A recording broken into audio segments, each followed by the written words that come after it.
Capítulo 7. Operação Mengele. A decisão de alocar os limitados recursos do Mossad para capturar criminosos nazistas representou um grande desvio de seu papel como serviço de coleta de informações e de missões especiais de Israel no exterior. Até o final dos anos 1950, eventos responsáveis pela crise de Suez e, cada vez mais, a influência da União Soviética tinham sido a principal preocupação do Mossad, que contava com um chefe engenhoso, Yasser Harel. Um dos feitos mais espetaculares de espionagem do serviço recém-implantado de Harel foi o sucesso de seu residente em Moscou em passar a perna nos americanos e nos britânicos, obtendo o texto completo da explosiva denúncia de Stalin feita pelo premier Nikita Khrushchev em fevereiro de 1956. Nas mãos de Harel encontrava-se uma das mais poderosas armas de propaganda do Ocidente. Khrushchev, num discurso de 3 horas, havia exposto a selvageria totalitária de seu predecessor numa sessão secreta do Congresso do Partido Comunista da União Soviética. A estatura do diminuto Harel, com pouco mais de 1,5 metros de altura, foi elevada da noite para o dia quando ele encaminhou sua conquista a Washington para negociar um acordo. Publicamente, a CIA ficou com o crédito quando agências de notícias transmitiram para o mundo o texto vazado. A adesão aos partidos comunistas do Ocidente foi dizimada quase da noite para o dia. Numa iniciativa pessoal, Harel conseguira um novo acordo de compartilhamento de inteligência com os americanos.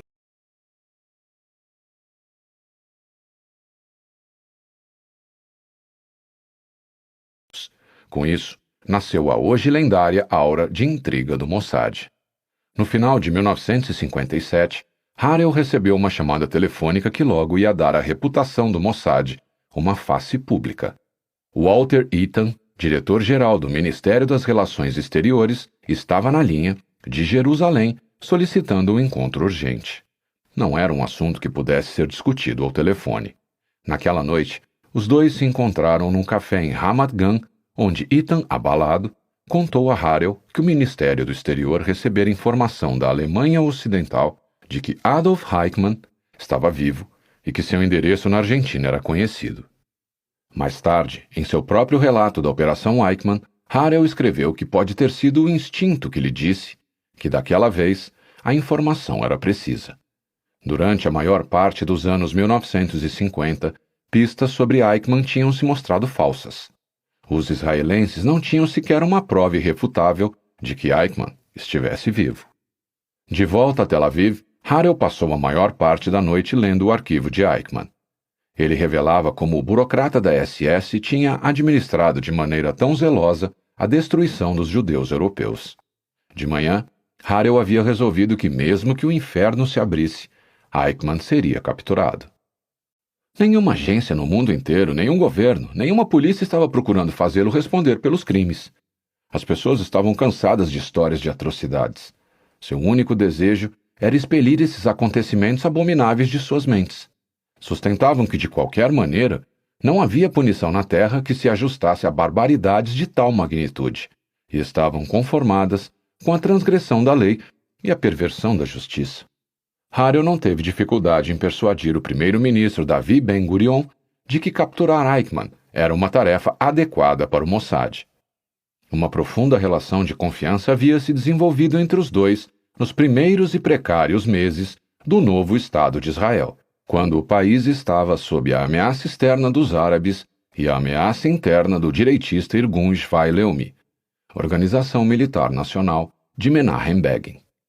Então, encarregado do Departamento de Assuntos Internos, equivalente israelense do FBI, Harel havia neutralizado as facções propensas à guerra civil, tanto o grupo de Begin quanto os remanescentes do grupo terrorista clandestino Stern, lutadores para a liberdade de Israel, que se opunham aos termos do cessar-fogo da ONU, na Primeira Guerra Árabe-Israelense logo depois da independência. Fez isso enquadrando os líderes do Irgun e do Stern e eliminando seus depósitos de armas. Típica de Harel, a operação foi realizada com zelo e determinação, mas não como retaliação.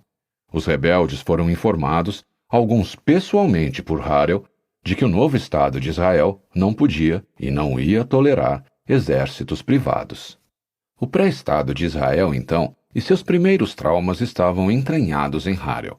Ele não era um sobrevivente do Holocausto, mas sem a menor dúvida, era um pioneiro do Estado, um guardião paternalista da consciência do Estado.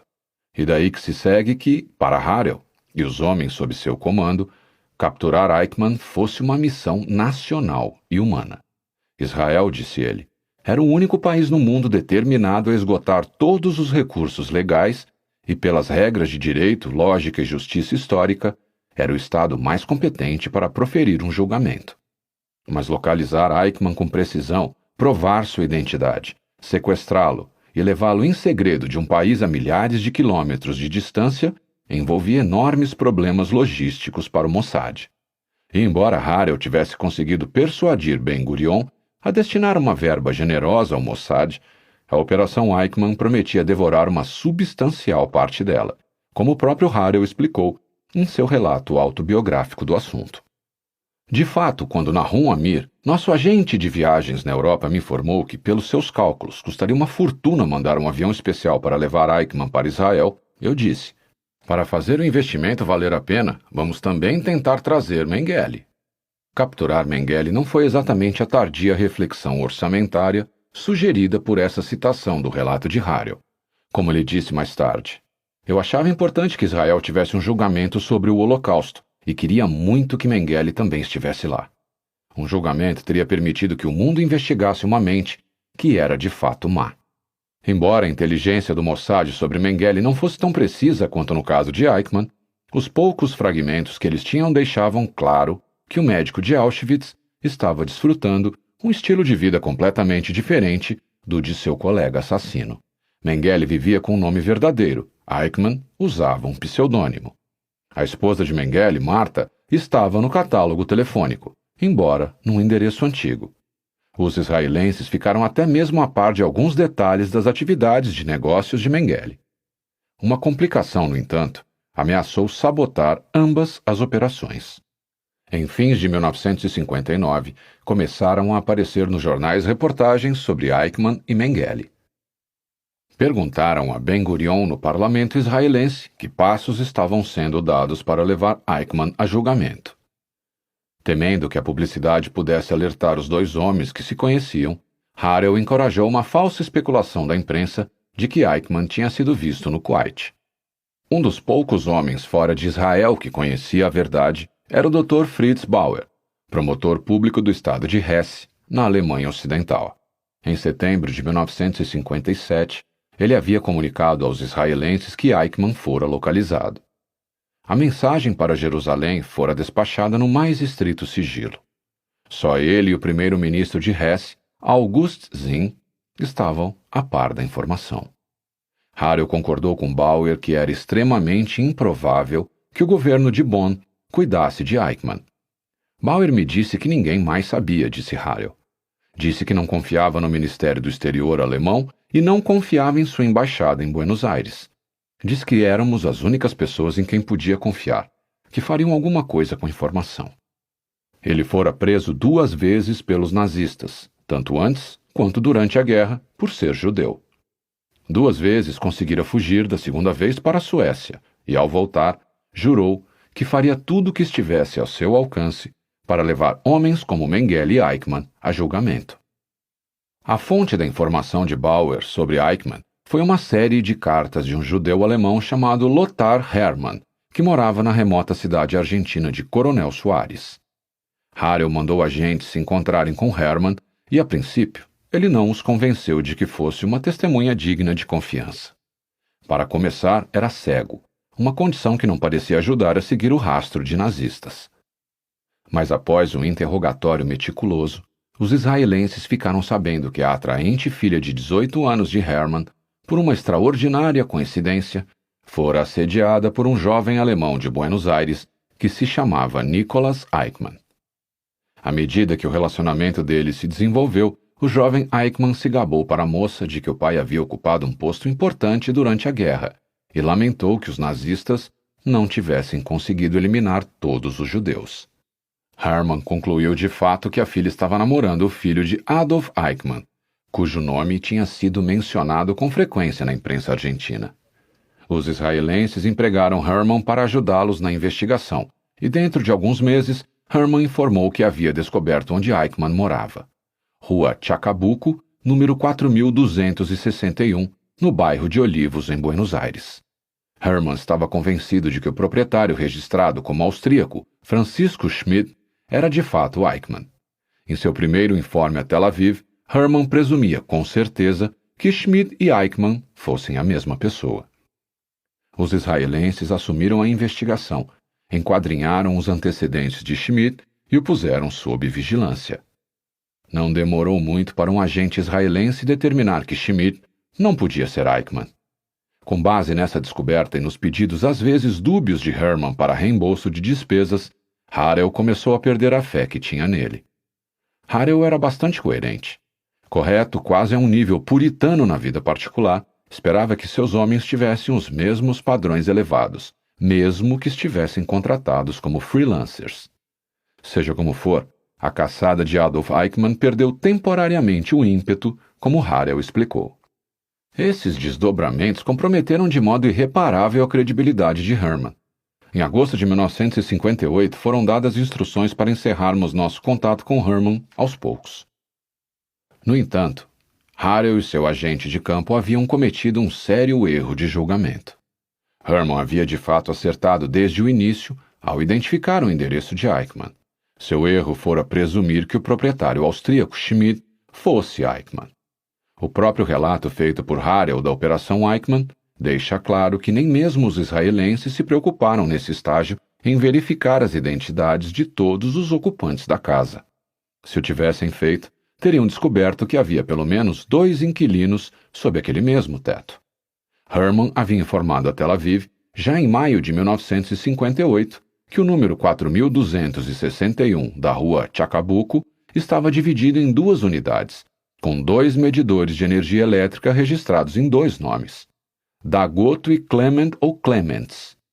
Harel censurou implicitamente Herman pelo descuido, porque, disse Harel, ele nem sequer mencionou a possibilidade de que um dos inquilinos da casa, Dagoto ou Clement, pudesse ser Eichmann. Na realidade, uma investigação mais completa por parte dos israelenses poderia ter posto Adolf Eichmann em suas mãos em fins de 1958. E Josef Mengele, então residindo abertamente em Buenos Aires com seu nome verdadeiro, poderia muito bem ter feito parte da Blitz. O fato é que, ao não confiar na informação de Herman e esgotar todas as possibilidades, os israelenses provocaram um atraso de 18 meses. Na época, Mengele já estava passando a maior parte do tempo no Paraguai. Segundo um agente veterano de inteligência, o caso Eichmann foi encerrado. Harel basicamente não acreditou na informação de que Eichmann estivesse usando o nome Clement, disse ele. O caso foi reaberto pelo determinado trabalho de lobby do Dr. Fritz Bauer, que voou para Jerusalém em dezembro de 1959. Furioso, Bauer se queixou ao procurador-geral de Israel, Chaim Cohen, de que Jerusalém não fez nada com base na informação que tinha sido confiada a eles em fins de 1957. Bauer disse que havia acabado de receber a confirmação de um informante da SS que Eichmann estava vivendo com o nome de Ricardo Clemente e que tinha fugido da Europa em 1950 usando esse pseudônimo. O procurador-geral pediu que Harel reabrisse o caso Eichmann. Harel reagiu tomando emprestado Zvi Aharoni, então interrogador-chefe do Shin Bet, o FBI israelense. Harel despachou-o para Buenos Aires com o objetivo de investigar, pela 3ª vez, o endereço da rua Chacabuco. Por meio de uma série de métodos engenhosos, incluindo seguir a moto de um dos filhos de Eichmann e conversar com vizinhos sem despertar a menor suspeita, Aharoni, com a assistência de agentes locais do Mossad, descobriu que Eichmann tinha de fato morado no número 4261 da rua Chacabuco e há pouco tempo se mudara para uma sombria casa de estuque, uma construção térrea na rua Garibaldi. Correndo algum risco, a equipe de Aharoni tirou várias fotografias de Eichmann com uma câmera oculta numa maleta enquanto conversavam com ele. Houve também outro bônus. Aharoni descobriu que sua presa era um homem com um trabalho regular e analisou seus hábitos. A rotina regular, Aharoni reportou dando um retorno a Tel Aviv, era um bom presságio para um sequestro bem-sucedido. Mengele, ao contrário, não era uma criatura de hábitos regulares. Sem o conhecimento dos israelenses, em algum momento no final de março ou início de abril de 1960, Mengele retornou do Paraguai a Buenos Aires para uma de suas reuniões periódicas com a esposa e o enteado. Alarmados com notícias do mandado alemão de prisão contra ele, Martha e Karl-Heinz tinham se mudado para uma pensão no distrito Vicente Lopes da cidade. Por coincidência, logo após o retorno de Mengele a Buenos Aires, Harel decidiu dar um empurrão final na Operação Eichmann, e Mengele foi também escolhido como alvo do Mossad. Em abril de 1960, pouco antes de partir para Buenos Aires para se encarregar pessoalmente da operação, uma iniciativa sem precedentes para um chefe da inteligência, Harel desenterrou o arquivo de Mengele e anotou todas as informações importantes num código que apenas ele conhecia. Foi uma sábia precaução para a eventualidade de o chefe da inteligência de Israel ser descoberto pelas autoridades argentinas. Embora Harel tivesse resolvido se dar por vencido se isso acontecesse, já teria muito trabalho tentando justificar uma violação da soberania argentina. Imagine duas. O plano de Harel era ir atrás de Mengele assim que Eichmann fosse capturado e levado para uma das 7 casas seguras que os israelenses tinham em Buenos Aires, enquanto esperavam a partida de um avião especial da El Al, um Britânia que levaria os prisioneiros para Israel. O sequestro foi marcado para o dia 11 de maio. Harel tinha conseguido que a empresa aérea nacional concordasse em reservar um de seus aviões para trazer uma delegação de autoridades israelenses, lideradas pelo representante da ONU, Abba Eban, para assistir à comemoração dos 150 anos de independência da Argentina. Mas a aeronave não poderia chegar antes do dia 19 de maio, porque os argentinos não poderiam receber a delegação israelense antes das 2 da tarde daquele dia. Harel queria tirar Eichmann do país o mais breve possível. Dentro de 36 horas teria sido o ideal. Isso, no entanto, seria cedo demais para a planejada partida da delegação israelense.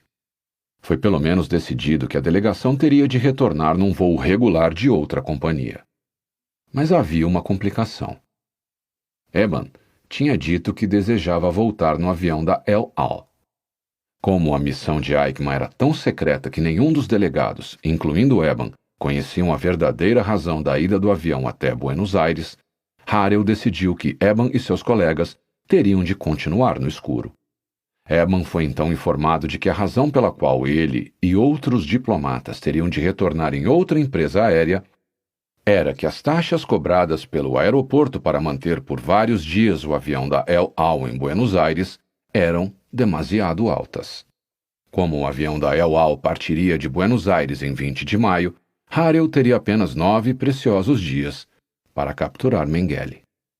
Em 11 de maio de 1960, Adolf Eichmann terminou seu turno de trabalho às 19h10 na fábrica da Mercedes-Benz, onde era encarregado de uma linha de montagem, e embarcou no ônibus para sua casa na rua Garibaldi. Saltou do ônibus no ponto habitual, sem prestar atenção num carro parado com o capô erguido.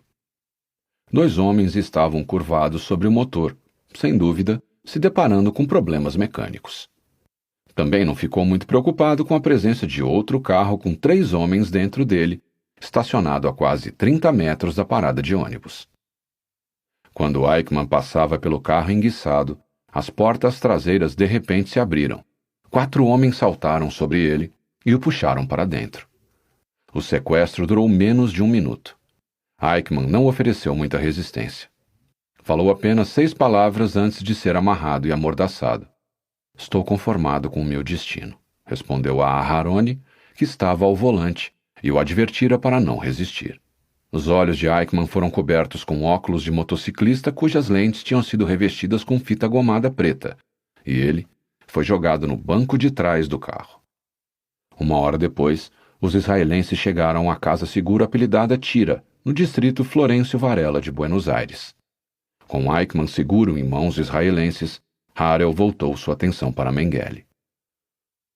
Durante esse período sem façanhas, embora de modo algum inativo, que precedia a chegada do avião, com todos os preparativos para transportar Eichmann num estágio avançado, eu decidi fazer alguma coisa em relação a Mengele. Tudo o que sabíamos sobre o homem estava escrito em minha agenda num código pessoal, que só eu conseguia decifrar, e até mesmo eu tive alguma dificuldade. A tarefa de interrogar Eichmann foi entregue a Aharoni. Ele falava alemão fluente e tinha passado os últimos 2 anos da guerra interrogando soldados alemães capturados nos QGs do 8º Exército Britânico no Egito, na Itália e na Áustria. Em 1949, ingressara na Shin Bet, agência de segurança de Israel, onde se tornou seu principal interrogador.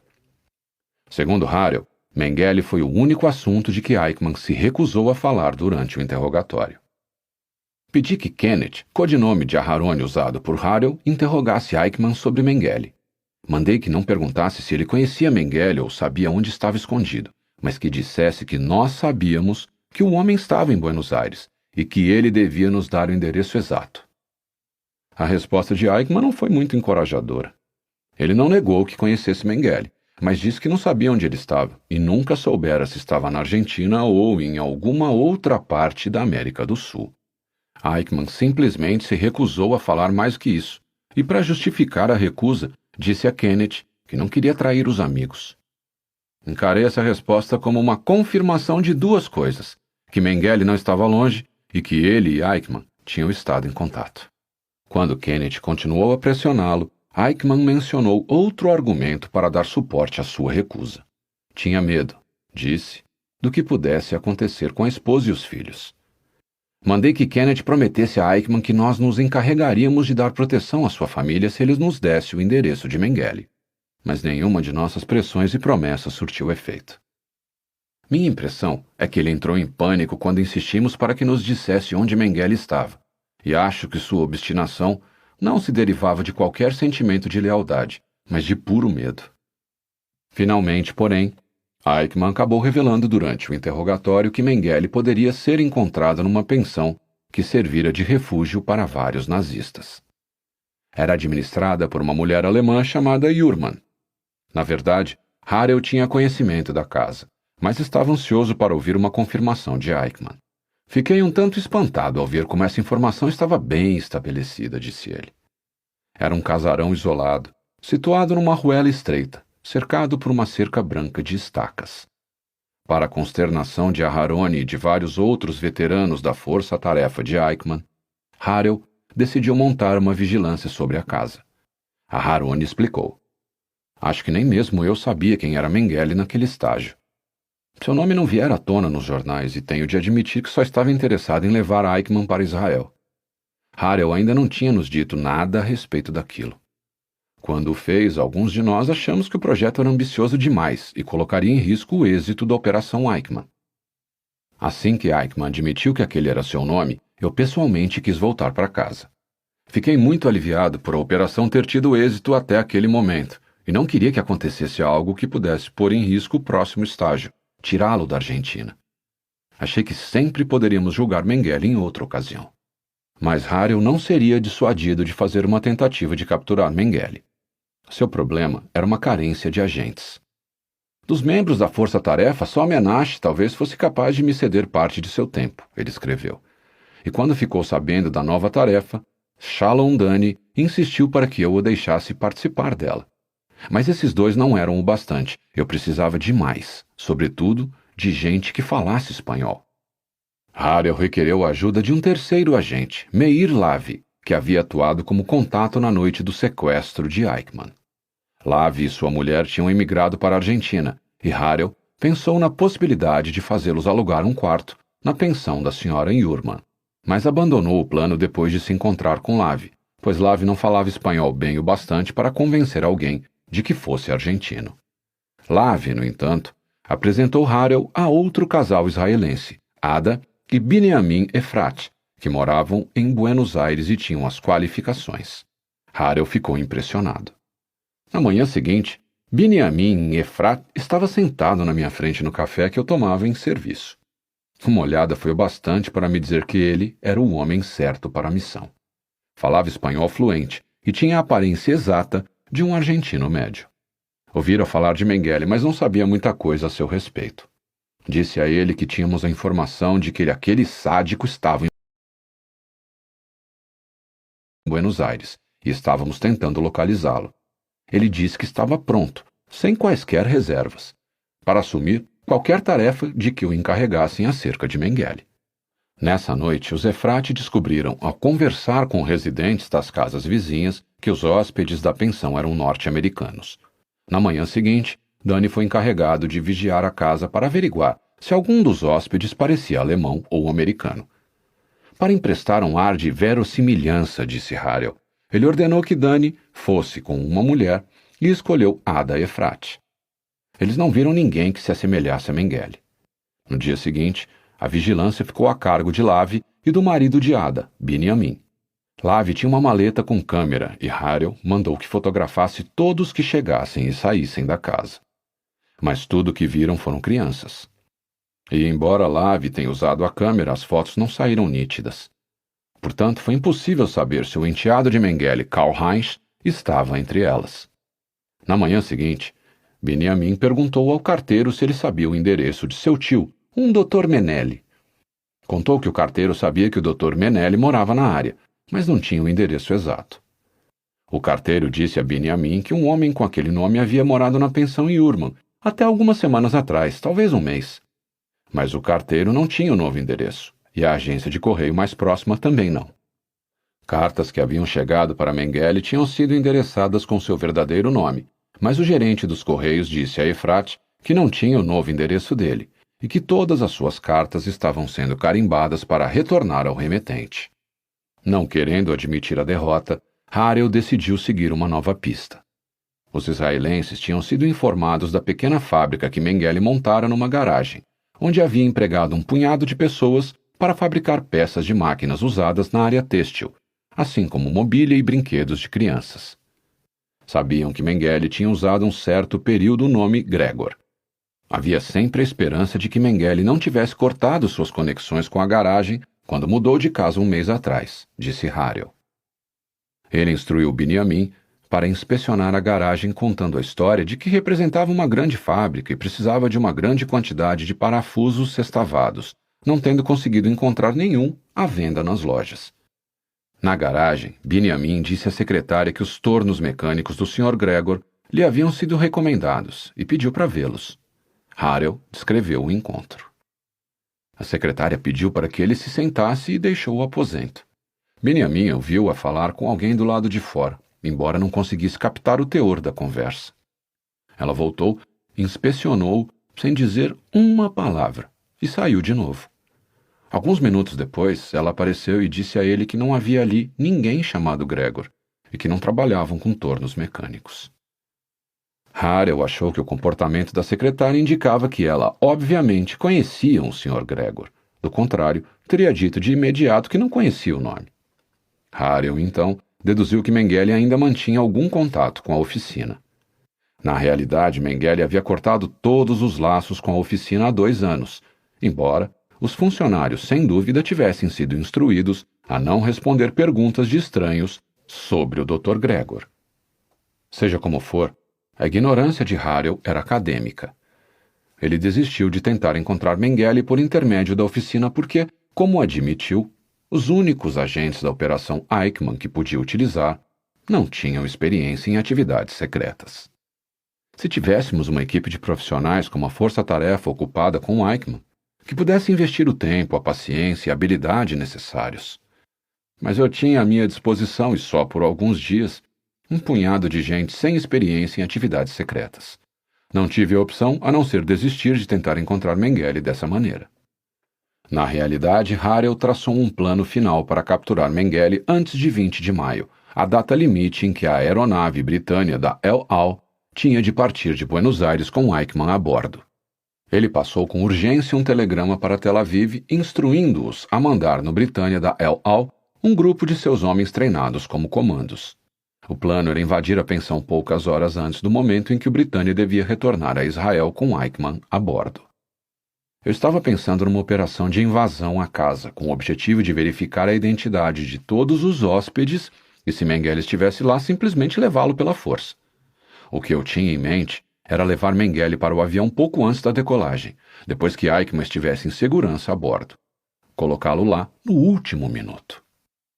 Harel enviou 2 homens para fazer uma checagem final na pensão de Vicente Lopes. Binyamin Efrat se apresentaria como um reparador do aquecedor de água, enquanto Meir Lavi fingiria estar entregando uma encomenda. O reparador conseguiu ter acesso e descobriu, como os vizinhos haviam dito, que havia americanos morando na casa e que não havia sinal de Mengele. O entregador não conseguiu encontrar um pretexto plausível para ir até a casa. Na realidade, só telefonou para a gerente americana e a interrogou sobre inquilinos anteriores. Harel ficou furioso com essa violação da segurança. A falha em cumprir as instruções poderia ter advertido Mengele, se ele tivesse estado na casa.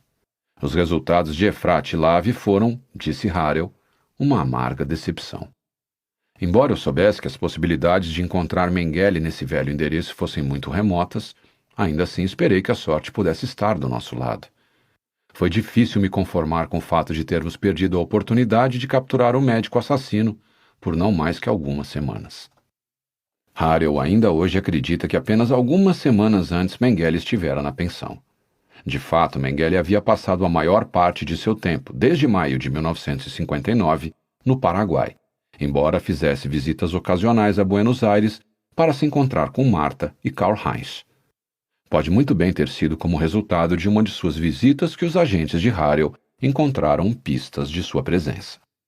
De um modo ou de outro, a principal tarefa da equipe do Mossad ainda tinha de ser concluída.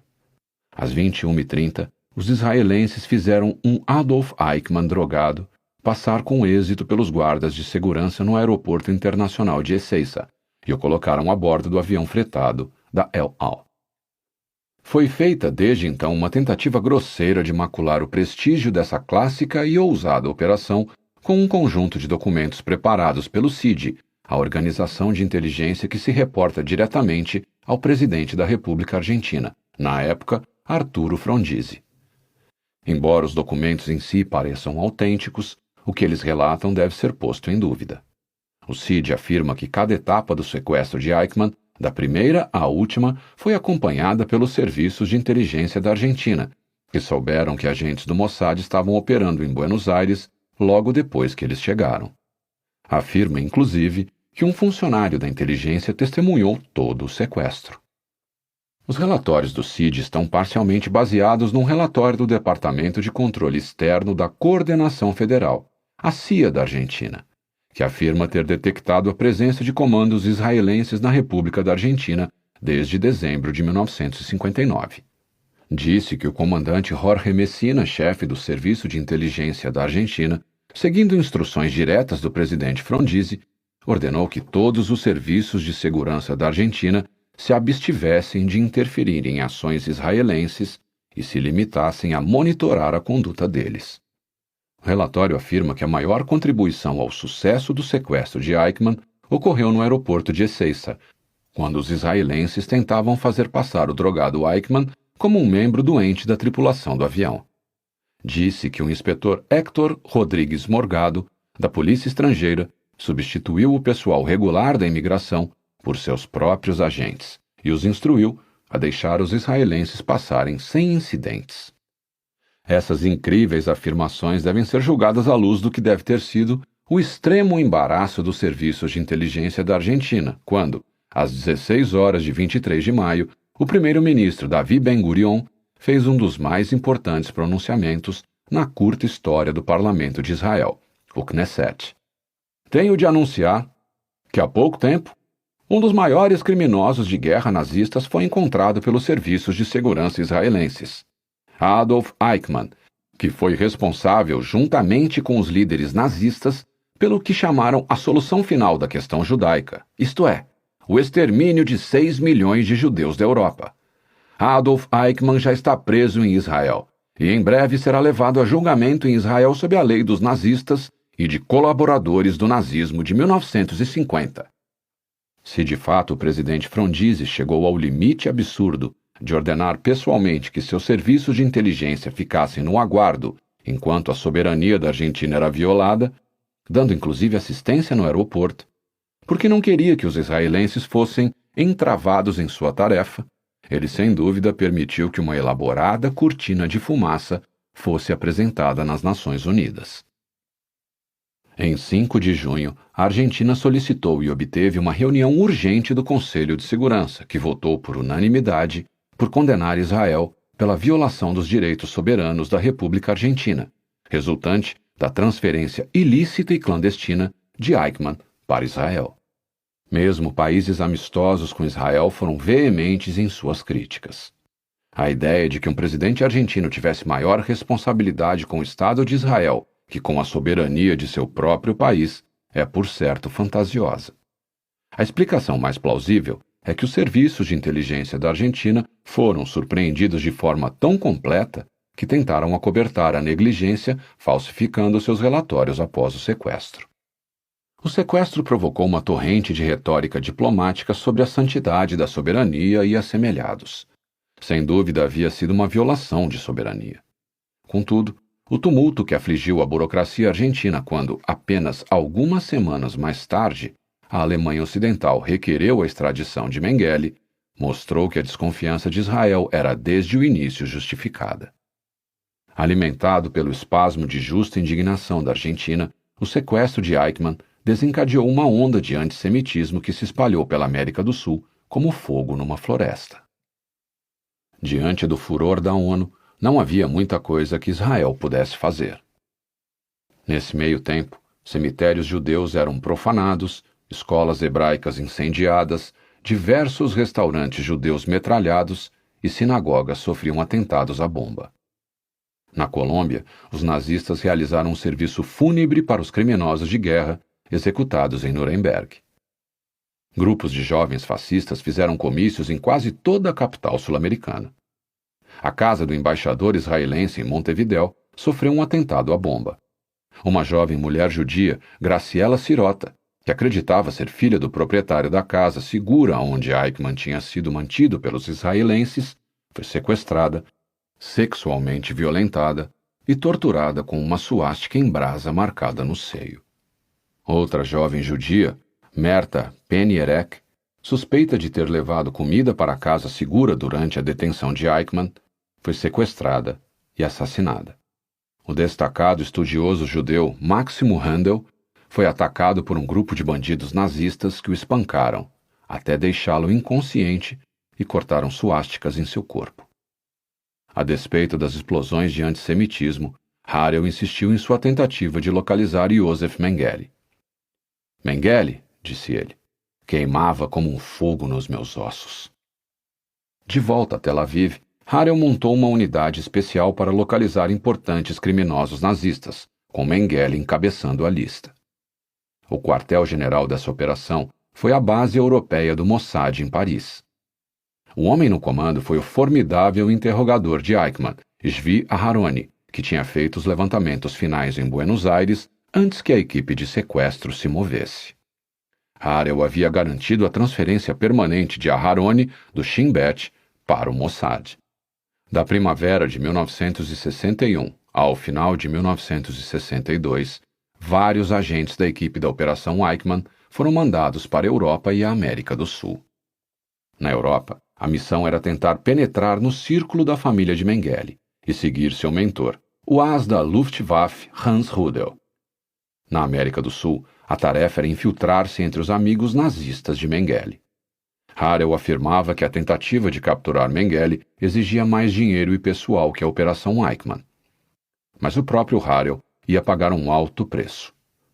Embora desfrutasse da lealdade e do respeito da maioria de sua equipe, existiam aqueles fora do Mossad que acreditavam que os poupudos recursos da agência deveriam ter sido usados de maneira mais produtiva em outros lugares.